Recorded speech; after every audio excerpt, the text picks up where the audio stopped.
নির্বাচনের রোডম্যাপ ঘোষণা একটি সুষ্ঠু নির্বাচন ভণ্ডুলের নীল নকশা বলে মন্তব্য করলেন জামায়াতে ইসলামীর নায়েবে আমির ও সাবেক সংসদ সদস্য ডক্টর সৈয়দ আব্দুল্লাহ মোহাম্মদ তাহের। শুক্রবার কুমিল্লার চৌদ্দগ্রাম উপজেলার কালীরবাজার ইউনিয়নে এক সমাবেশে এ মন্তব্য করেন তিনি। ডক্টর তাহের এ সময় বলেন, ফেব্রুয়ারিতে নির্বাচন নিয়ে জামায়াতের কোনো আপত্তি নেই, কিন্তু একটি সুষ্ঠু অবাধ নির্বাচনের জন্য কিছু বিষয় সুরাহা হওয়া খুব জরুরি।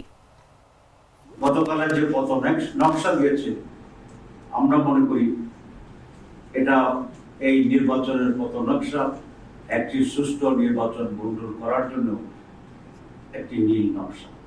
এটা আমরা হতে দেব না। আমরা এই নির্বাচন কমিশন সরকারকে বাধ্য করব যে চার্টার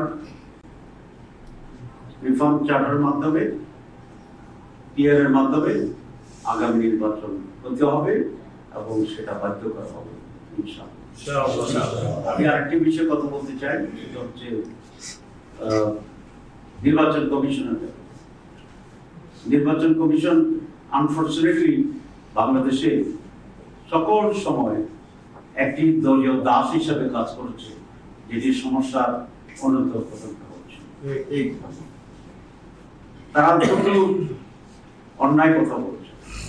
সিসি একবার বলেছে যে পিআর সিস্টেম সংবিধানে নাই, আবার গতকালও শুনেছি তার ব্রিফিং এর জন্য।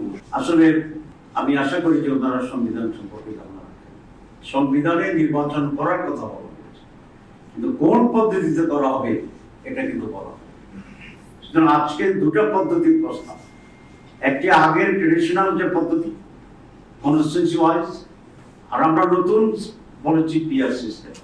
সুতরাং এই দুটো পদ্ধতির ভিতরে যে কোনো একটি সেটেল না হওয়া পর্যন্ত একটি সিস্টেমে নির্বাচনের পথ নকশা ঘোষণা করাটা এটা তাদের জন্য বড় ধরনের। লাল সবুজের দেশে নতুন রঙের বেশে ঘরে বাহিরে সাজানো বলকে রেইনবো রেইনবো রেইনবো পেইন্টস রে সাশ্রয়ী দামে দেয়াল রাঙায় রেইনবো সবার রং সবার ঘরে ঘরে Rainbow Paints, the color of joy.